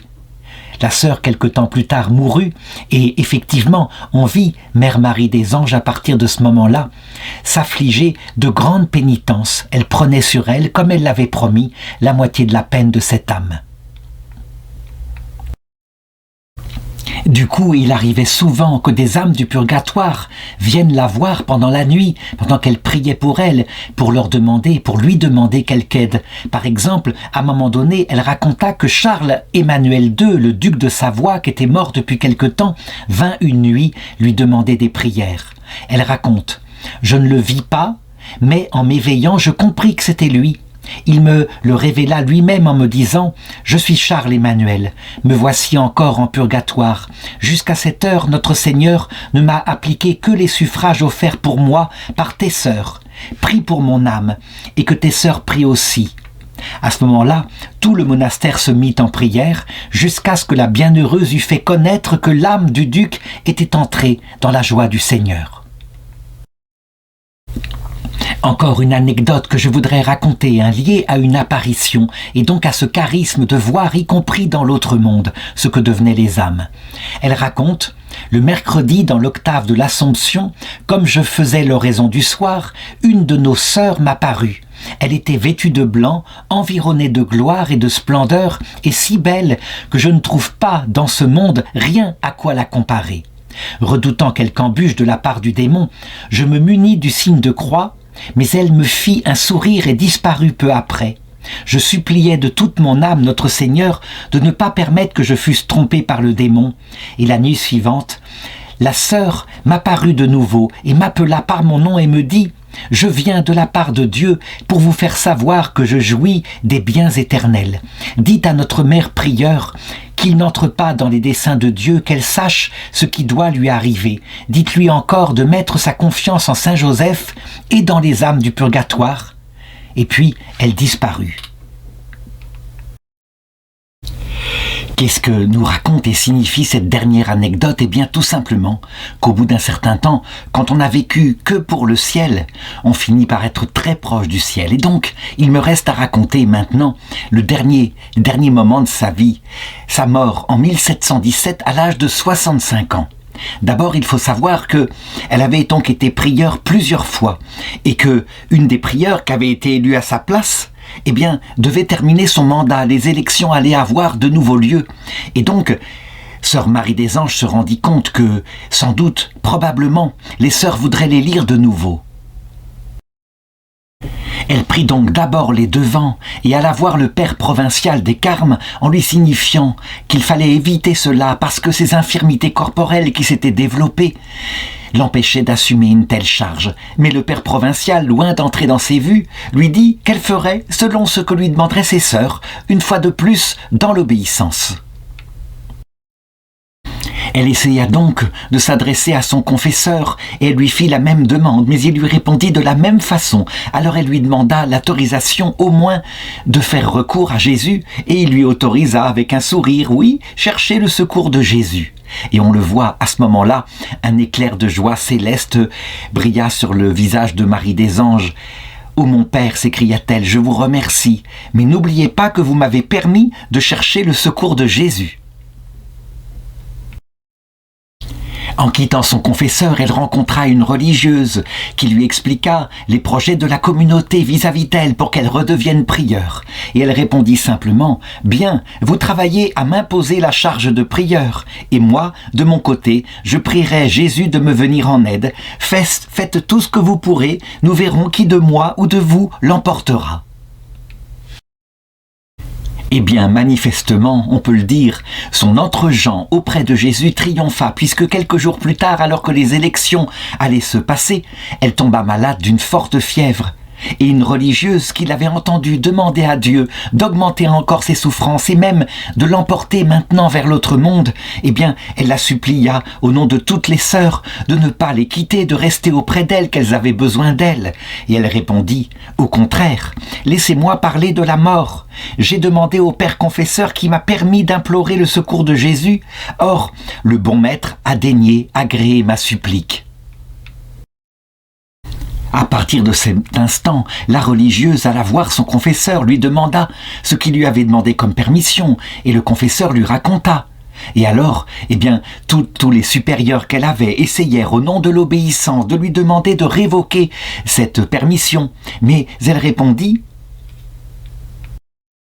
Je sais que l'obéissance veut que ce que Dieu veut. Je veux donc ce que veut l'obéissance pour faire la volonté de Dieu. Mais ma vie a été abrégée avec l'agrément de l'obéissance. J'ai demandé si instamment cette grâce au cœur de Jésus qu'il me l'a accordée, tant il est bon. » Donc manifestement, on peut le dire, c'était trop tard, elle allait bientôt mourir, et cette fois dans l'obéissance. Le 13 du mois de décembre, une religieuse qui était là, qui s'occupait d'elle dans l'infirmerie, l'entendit prier Jésus. Elle disait « Doux Jésus, si vous voulez que mes souffrances augmentent, faites-le. Conservez-moi seulement la liberté de penser, afin que je puisse vous aimer jusqu'au dernier soupir. » Et la religieuse qui avait entendu ça lui dit « Mais vous n'allez pas demander plus de souffrance, vous souffrez déjà assez. » Et voilà ce qu'elle répondit « Souffrir, souffrir. » Ô ma fille, si vous connaissiez quel trésor est caché dans la souffrance. Là encore, il faut que je m'arrête. Je suppose que chacun se demande s'il n'y a pas ici quelque chose comme du masochisme. En réalité, encore une fois, que je le rappelle, tout cela est une préparation à l'autre monde. La souffrance en elle-même qu'elle souffre, dans son âme qui est complètement purifiée probablement, elle lui sert maintenant pour montrer son amour aux âmes du purgatoire, pour prendre une partie de leur souffrance tant qu'elle le peut, tant qu'elle est en ce monde. Et du coup, ces âmes-là sont touchées par ce cadeau venant de la terre et peuvent très rapidement entrer dans la vision béatifique. On le voit donc, lorsque l'amour est poussé jusqu'au bout, puisque l'amour doit acquérir la kénose. Elle se sert de tout ce qui est possible comme amour pour acquérir plus rapidement la kénose pour ses âmes. C'est donc un phénomène de la communion des saints, ça n'a rien à voir avec le masochisme, bien sûr. La souffrance en elle-même est un mal et personne ne peut la désirer. Mais son effet, le cadeau qu'elle peut faire, le cadeau de communion, parce que l'amour, on le voit bien, quand on souffre pour quelqu'un, l'amour est là. Eh bien, ce cadeau, il est plus valable que tout. Le 15 décembre, on lui apporte le viatique, ce qui veut dire qu'on s'est rendu compte que manifestement, maintenant, elle part pour l'autre monde. Et là, les sœurs sont réunies autour d'elle, elle fait ce que font habituellement les religieuses quand elles vont mourir. Elle demande pardon à ses sœurs pour tout le mal qu'elle aurait pu leur faire ou les mauvais exemples qu'elle leur aurait donnés. Et puis, elle leur recommande l'observance de la règle, l'amour de l'obéissance et la pratique de l'abnégation intérieure. Dans la soirée, un médecin vient la visiter et elle dit simplement « Demain, je serai mieux ». Le lendemain, donc nous sommes le 16 décembre, elle entre dans un profond recueillement et à un moment donné, on la voit qui se redresse sur son lit, qui semble éclairée par une joie soudaine. Elle voit quelque chose, elle tend les bras vers quelqu'un. Est-ce qu'elle a vu Jésus à ce moment-là? Probablement. Et donc, il faut se dire véritablement que le passage de la mort, il commence avec l'agonie, bien évidemment, et que le ciel, parfois, ne se cache plus autant qu'avant. Il vient déjà. Mais il se montrera de toute façon, ensuite, lorsque le cœur s'arrête, dans ce qui continue le passage de la mort. Elle crie, elle s'écrie à ce moment-là, « Mon doux Jésus, mon doux Jésus, mon doux Jésus, laissez-moi aller à la rencontre de mon doux Jésus. »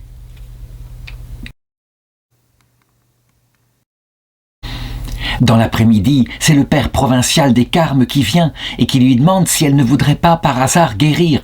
Donc un dernier espoir de la garder au service de ses sœurs sur la terre. Et elle répond « J'ai un ardent désir d'être dégagée des liens du corps et d'être avec Jésus-Christ. » Et puis, vers 6 heures du soir, elle reçoit cette fois l'extrême onction et elle le fait avec des vifs sentiments de foi. Il faut savoir que ce sacrement est là pour signifier et réaliser un détachement total de ce qui pourrait rester comme attache sur la terre, peut-être lié à son rôle de prieur.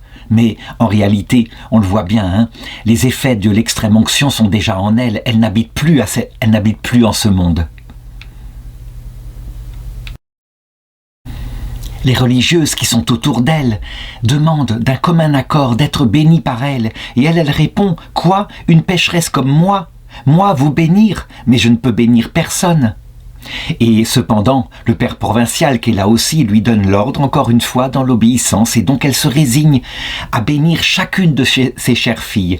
Et chacune est bénie à part, avec une parole qui lui est réservée, une parole qui, je pourrais dire, est une sorte de prophétie sur sa vie, une parole consolante pour qu'elle marche vers la lumière.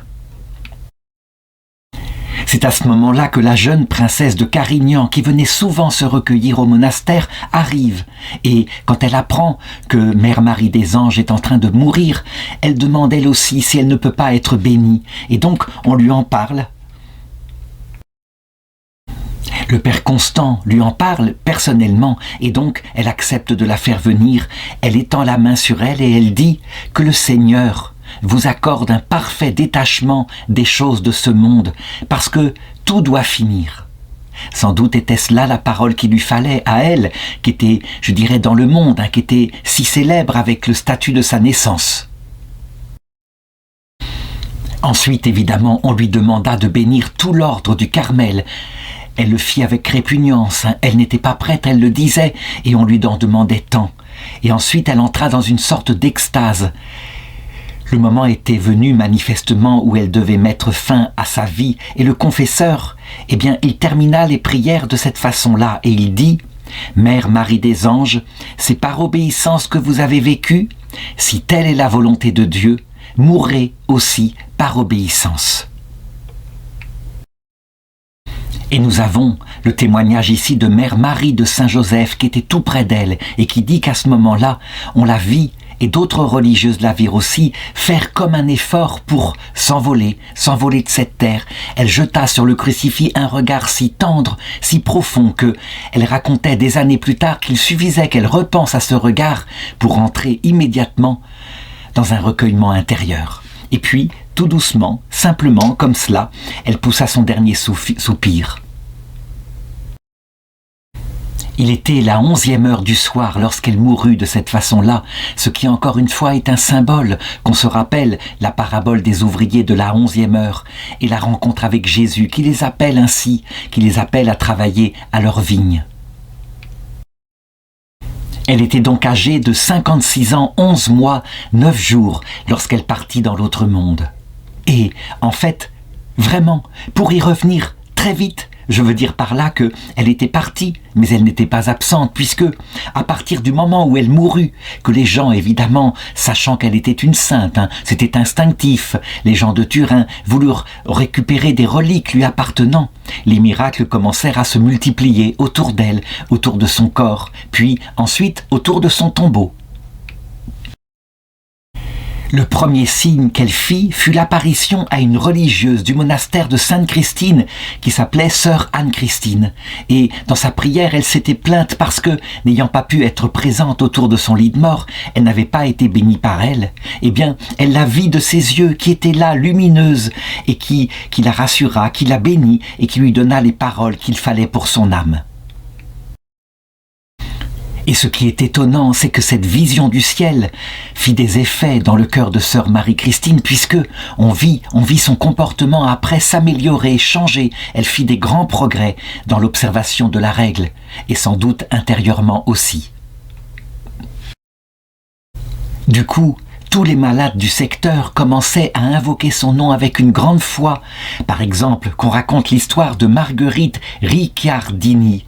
Cette personne était retenue au lit depuis 5 mois par une fièvre violente qui ne lui laissait aucun instant de repos. Il n'y avait pas eu de diagnostic, mais la maladie était là. Et donc, ayant appris la mort de la bienheureuse, elle décida de s'endormir ce soir-là en la priant, en la suppliant de venir l'aider, de la guérir.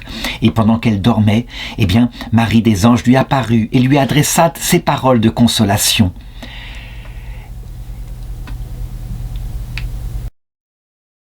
Vous serez guérie demain. Et elle, dans son rêve, elle lui répondit, mais ma mère, on m'a rapporté que vous étiez morte et que votre corps était couvert de fleurs. Ma fille, lui répondit la bienheureuse, ce sont les vraies vertus que l'on estime du ciel et non les fleurs d'ici-bas qui recouvrent mon corps. Et puis, lorsque la malade se réveilla, effectivement, la fièvre l'avait complètement quittée. Et les miracles ne cessèrent jamais au point qu'on peut le dire.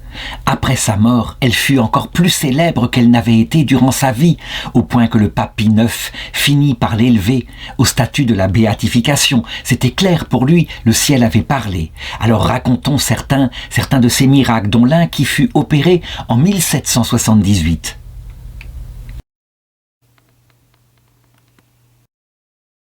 C'était donc 60 ans après sa mort, et c'était une certaine Madeleine Cavassa, qui était originaire de Turin et qui était parente de la bienheureuse. Eh bien, elle était atteinte dans le nez, d'un polype qui était extrêmement dangereux, probablement un cancer.